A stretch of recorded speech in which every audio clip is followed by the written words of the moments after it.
সম্মানিত যশোরবাসী, আপনারা কেমন আছেন? ঘুমন্ত না জাগ্রত? সালামের জাপ দেখে তো মনে হচ্ছে ঘুমায় পড়ছেন আপনারা। ওই যে পেছনে যারা দাঁড়িয়ে আছে ওরা কারা?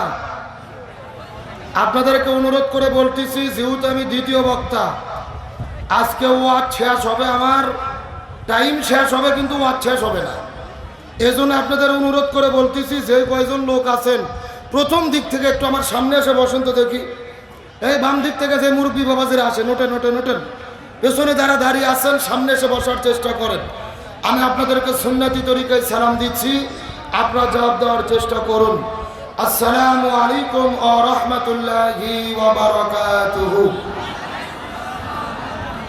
আলহামদুলিল্লাহ আলহামদুলিল্লাহি ওয়া কাফা ওয়া সালামুন আলা ইবাদিহিল্লাযীনা ইসতাফা। أما بعد ونعوذ بالله من شرور أنفسنا ومن سيئات أعمالنا من يهده الله فلا مضل له ومن يضلله فلا هادي له ونشهد أن لا إله إلا الله وحده لا شريك له ونشهد أن محمدًا عبده ورسوله فقد قال الله تعالى في كلامه المجيد وفي فرقانه الحميد زمان كل شكر بري أعوذ بالله من بسم الله الرحمن الرحيم إن الله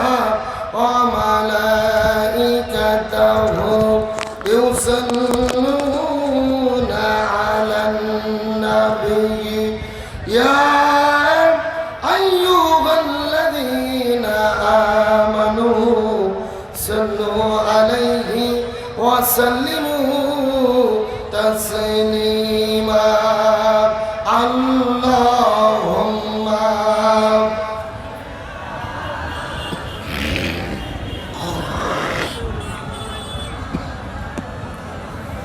وعلى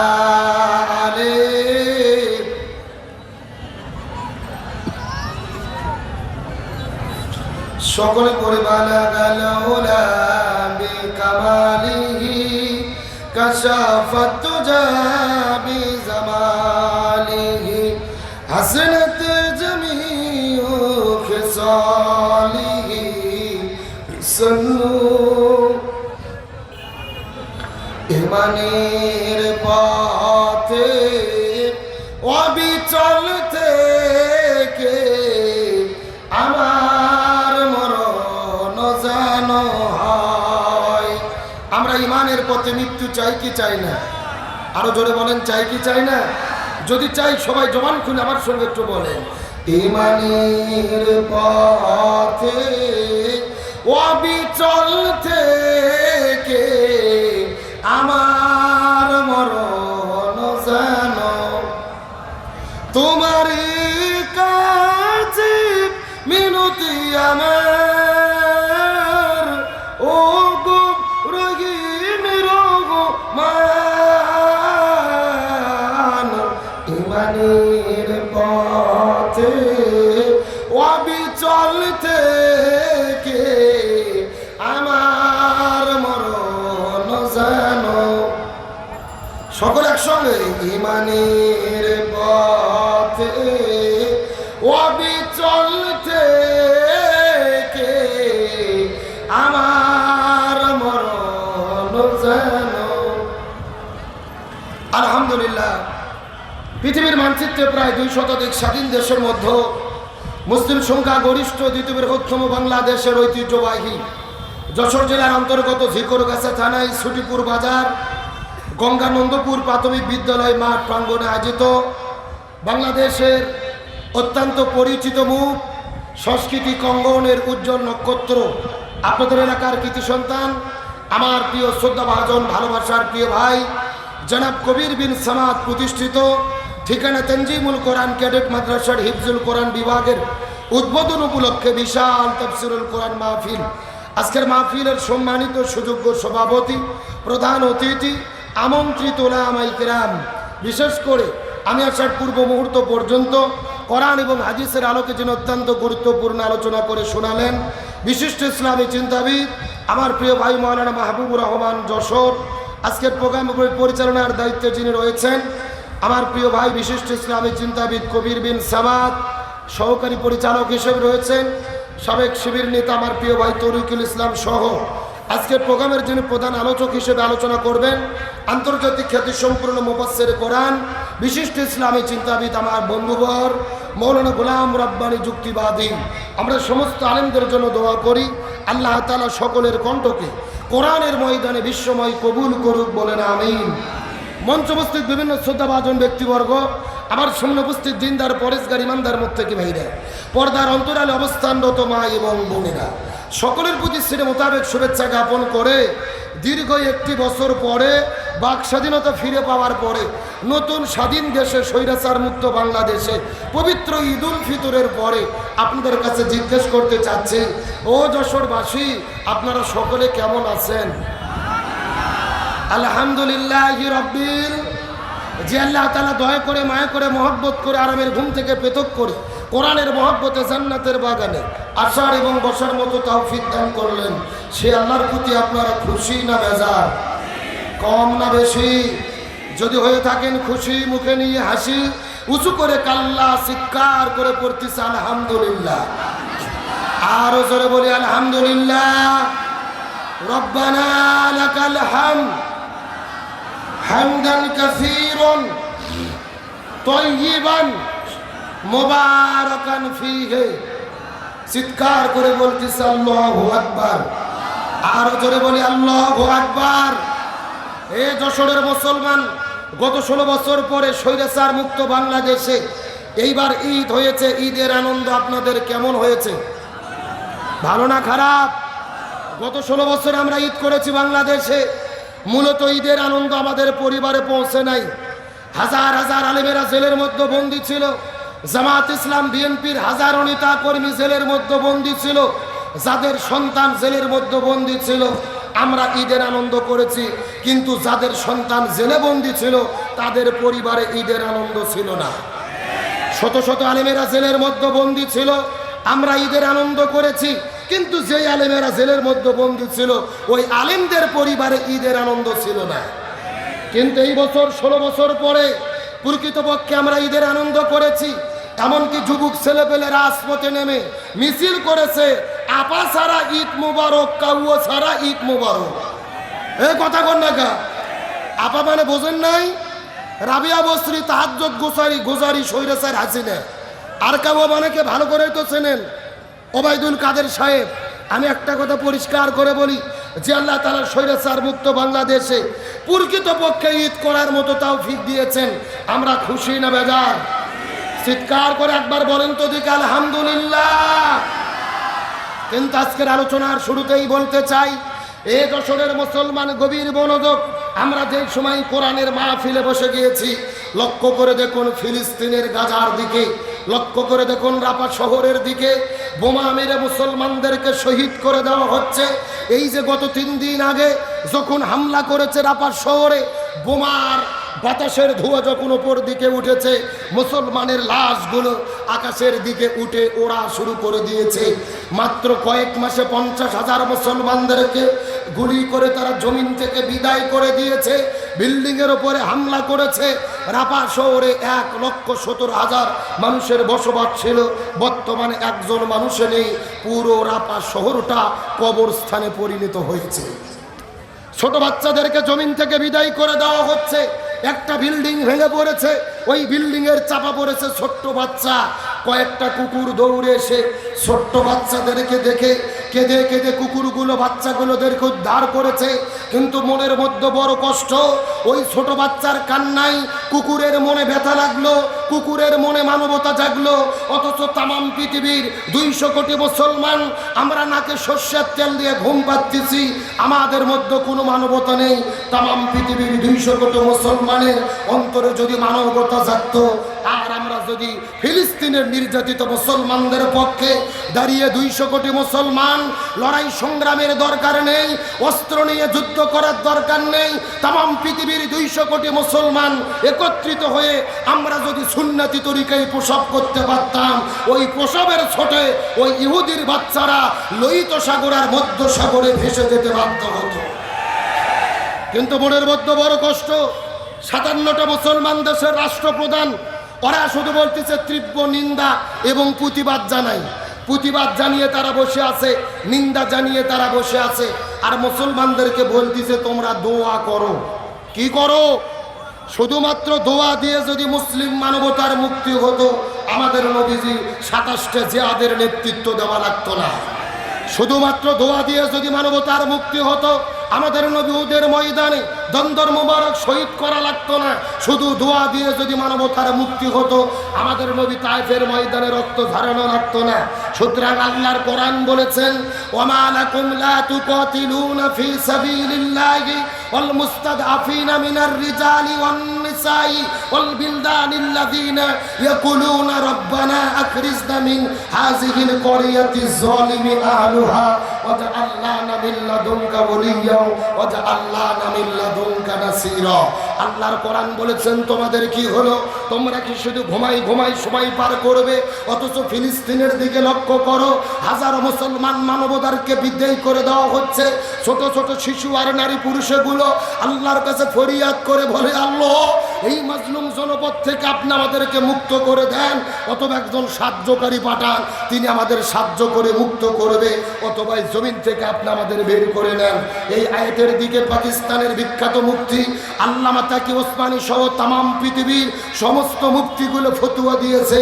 বর্তমানে তামাম পৃথিবীর 200 কোটি মুসলমানের জন্য ওই গাজার মুসলমানদের পক্ষে জিহাদ করা, লড়াই করা, যুদ্ধ করা ফরজে আইন, ফরজে আইন, ফরজে আইন। সুতরাং বলতে চাই, যশোরের মুসলমান শুধু বসে থাকলে হবে না। বর্তমান ডক্টর ইউনূস সরকারকে বলতে চাই, আপনি অনুমতি দেন। গতকালকে লক্ষ লক্ষ জনতা ঢাকার সমাবেশ উপস্থিত হয়ে প্রমাণ করেছে, সরকার যদি অনুমতি দেয়, এই বাংলাদেশের কোটি জনতা ওই ফিলিস্তিনের গাজাতে গিয়ে মুসলমানদের পক্ষে জীবন দিতে আমরা প্রস্তুত আছি। সুতরাং আমি বলতে চাই, যশোরের মুসলমান সরকার যদি অনুমতি দেয়, যাওয়ার যদি ব্যবস্থা হয়, প্রয়োজনে বাংলাদেশের কোটি জনতা মাথায় কাপড়ের কাপড় বেঁধে এই 7 সাগর 13 নদী পাড়ি দিয়ে ওই ফিলিস্তিনের গাজায় গিয়ে নির্যাতিত মুসলমানদের পক্ষে লড়াই সংগ্রাম করে প্রয়োজনে জীবন দেওয়ার জন্য কারা কারা প্রস্তুত আছে? দুটি হাত আল্লাহকে তুলে দেখা।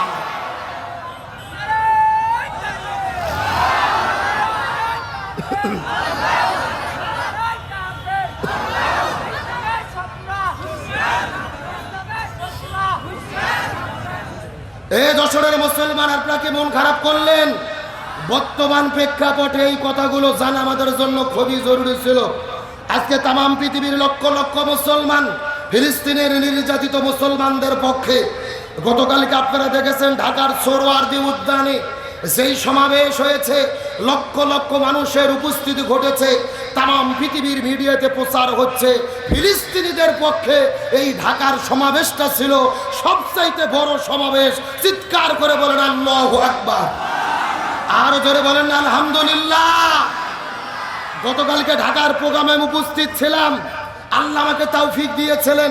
আমি আমার জীবনে এত বড় সমাবেশ জীবনে দেখি নাই। আল্লাহু আকবার বলেন।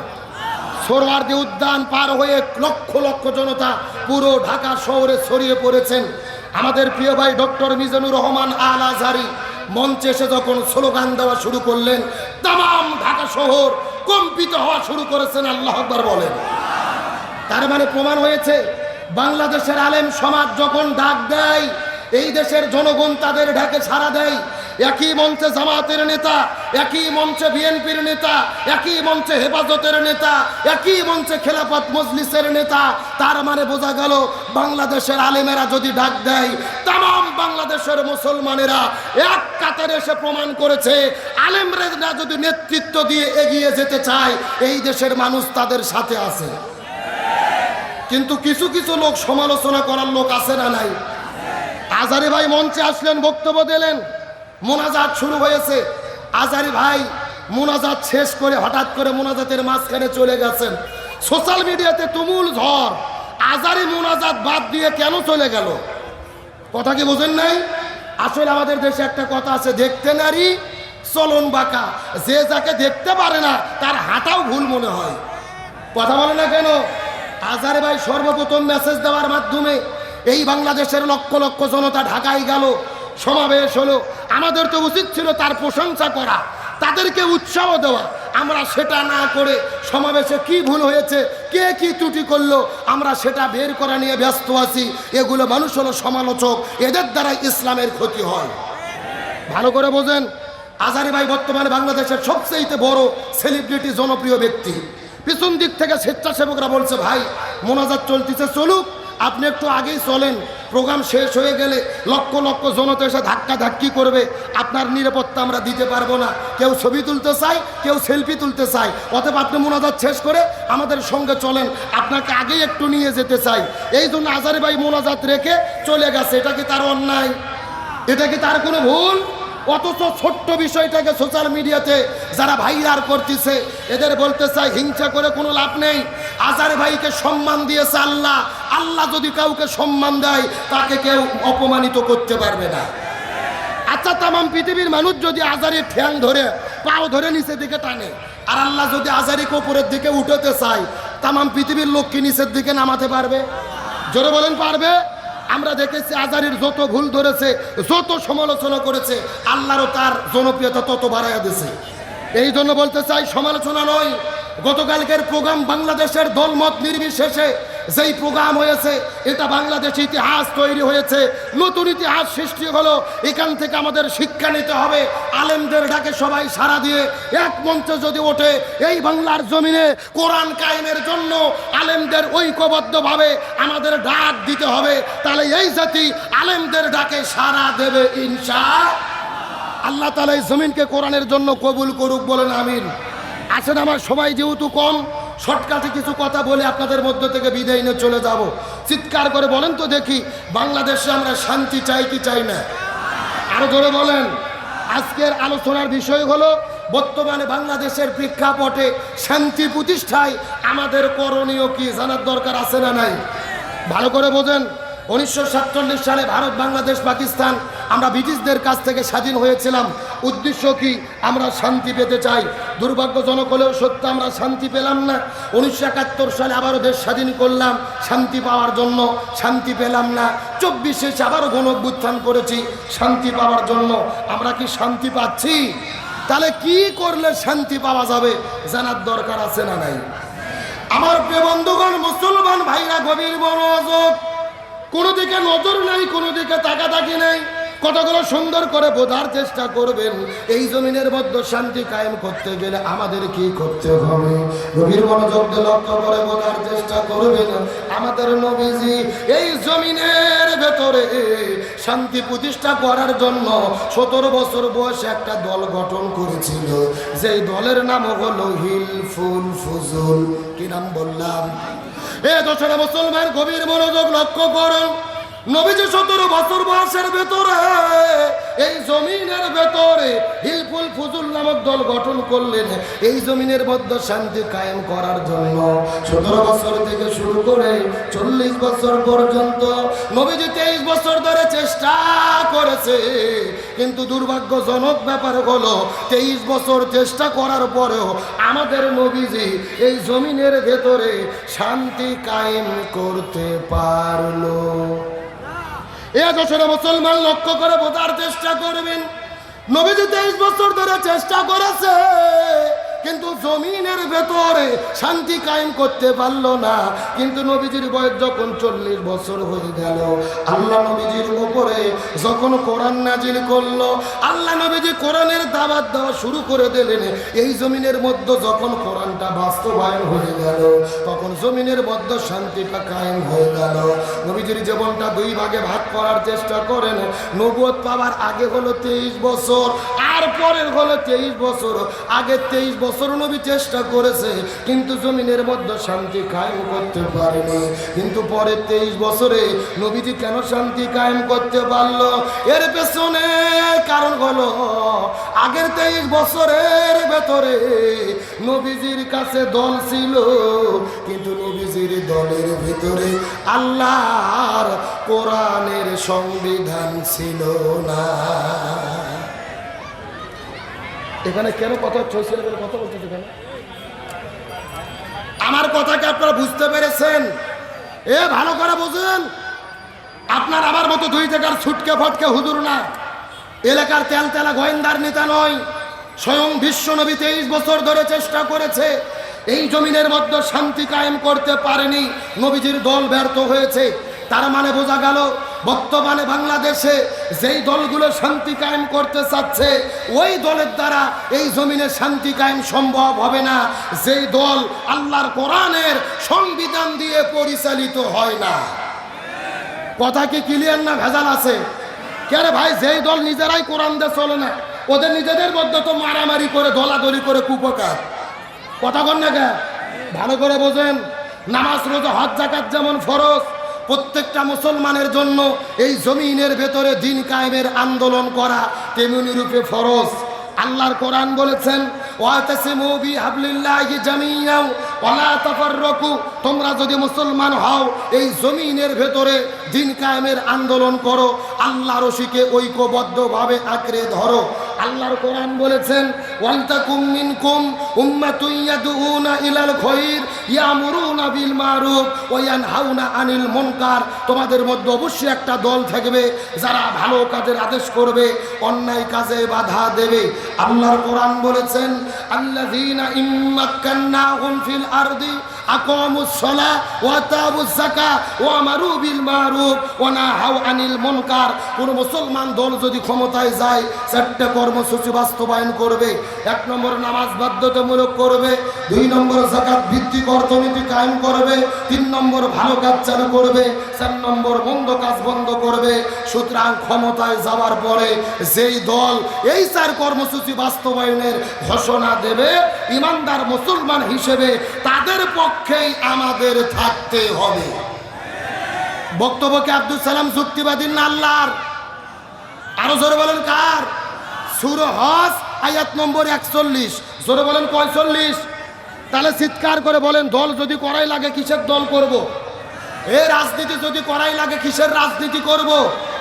আল্লাহর কোরআন বলেছেন, ওয়া ইয়াবতাগি গায়রাল ইসলামি দীনান ফালা ইউকবালা মিনহু ওয়া হুয়া ফিল আখিরাতি মিনাল খাসিরিন। আল্লাহর কোরআন বলেছেন, কোরআন বাদ যদি কেউ বিয়ে করে, ওই বিয়ে আল্লাহর দরবারে কবুল হবে না। কোরআন বাদ যদি কেউ ব্যবসা করে, ওই ব্যবসা আল্লাহর দরবারে কবুল হবে না।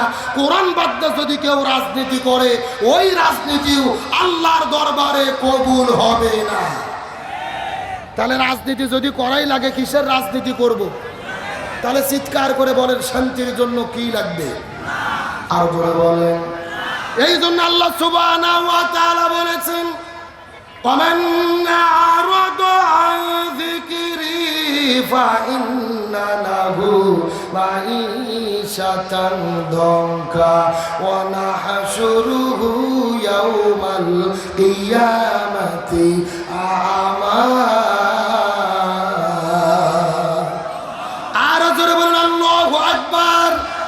সূরা তাহা 16 নম্বর পরে 19 নম্বর পৃষ্ঠার 13 নম্বর লাইন 124 নম্বর আয়াতে কারিমা তাফসীর ইবনে কাসিরের মধ্য থেকে বলতেছি, আল্লাহ তাআলা রাখতে বলে, এ পৃথিবীর মুসলমানেরা, ব্যক্তি, পরিবার, সমাজ, রাষ্ট্র, রান্নাঘর থেকে শুরু করে সংসদ ভবন পর্যন্ত এই কোরআন বাদ্যা যদি কেউ জীবন পরিচালনা করে আর যদি শান্তির জিকির করতে থাকে, আমি আল্লাহ তাদের জীবনের মধ্যে কোনো শান্তি রাখবো না, বরং মাইশাতান দঙ্কা, তাদের জীবনটাও অশান্তিতে ভরে দেব।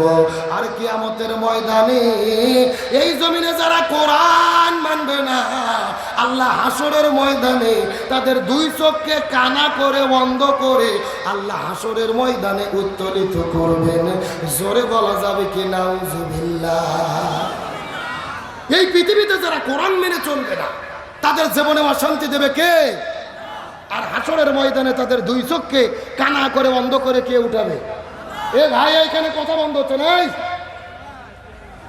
এখানে কথা বলে কারা এরা? এ তরিকুল ভাই, এখানে দেখুন তো কথা বলে কারা? আপনিও তো মাঝে মধ্যে কথা বলতেছেন। না না, ভাবেন না আমার কান যাচ্ছে, রে ভাইও কথা বলতেছেন। আস্তে আস্তে কথা হবে, কোনো কথা হবে না। এ তাহলে চিৎকার করে বলেন, শান্তির জন্য কি লাগবে? আর একটু জোরে বলেন। এই জন্য আল্লাহর কোরআন বলেছেন, ফামান তাবিয়া হুদায়া ফালা খাউফুন আলাইহিম ওয়ালা হুম ইয়াহজানুন। লক্ষ্য করেন, এই যে এখানে আপনারা লিখে দিয়েছেন আব্দুল সালাম যুক্তিবাদী। আমি যুক্তি দেখিছি, কথা আপনাদেরকে বুঝাই। মনে করেন যে বাংলাদেশের ঢাকা শহরে বিশাল বড় একটা পানির ট্যাঙ্কি আছে। জোরে কোন কিসের ট্যাঙ্কি? ওই ট্যাঙ্কির মধ্য থেকে পাইপ দিয়ে দিয়ে বাংলাদেশের 64টা জেলায় পানি সাপ্লাই দেওয়া হয়। কিন্তু ঢাকা শহরে যে পানির ট্যাঙ্কি আছে, ওই ট্যাঙ্কির ভেতরে একটা মরা বিড়েল মরে পচে গন্ধ উঠে আছে। আমার কথা কি বোঝা যায়? একটা পাইপ আস্তে আস্তে আস্তে আস্তে আপনাদের এই যশোর জেলাতে ছুটিপুরেও এসেছে। এখন বলেন তো, পাইপ দিয়ে যেই পানি বের হচ্ছে ওই পানি ভালো না গন্ধ? আর একটু জোরে বলেন। এখন ওই গন্ধালা পানি বের হওয়ার পরে যশোর জেলাতে যত হুজুর আছে, ইমাম, মসজিদ, খতিব, মুফতি, মুহাদ্দিস, ফকি, সব আলেমদেরকে ডেকে বলা হয়েছে, এই হুজুরের গোষ্ঠীরা এই যে গন্ধালা পানি বের হচ্ছে তোমরা ফু দিয়ে দিয়ে পরিষ্কার করো। হবে? কথা বলেন, হবে? আচ্ছা, যশোর জেলার হুজুর তো দূরের কথা, কাবা শরীফের ইমাম যদি আসে পানি ফু দেয় বিসমিল্লাহ বলে, পানি পরিষ্কার হবে? আচ্ছা বলেন তো, পানি পরিষ্কার করতে গেলে কি পরিষ্কার করা লাগবে? ওই ট্যাঙ্কি পরিষ্কার করা লাগবে। এটাকে বুঝতে পেরেছেন?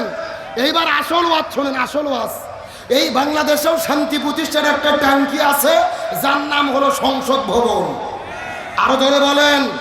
আর ওই সংসদের ভেতর থেকে বাবার আইন, দাদার আইন, চাচার আইন, খালুর আইন, ফুপার আইন, কার্ল মার্ক্সের আইন, লেনিনের আইন, পুতিনের আইন, সক্রেটিসের আইন, প্লেটোর আইন, ধর্মনিরপেক্ষতাবাদ, জাতীয়তাবাদ, সোশ্যালিজম, ক্যাপিটালিজম, ভারতের আইন, ব্রিটিশের আইন, মানব রচিত তন্ত্র মন্ত্রকে জুতো এবং ঝাঁটাপেটা করে যতদিন পর্যন্ত বিদায় করে কোরআন দিয়ে বাংলাদেশ পরিচালিত না হবে ততদিন পর্যন্ত এই জমিনের ভেতরে শান্তি আসতে পারে না, পারে না, পারে না।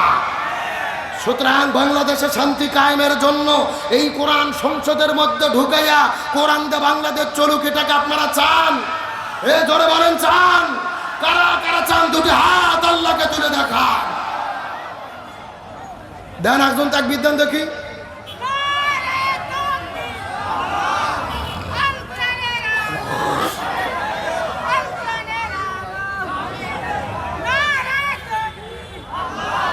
একেবারে সোজা কথা, জমিন যার আইন চলবে তার।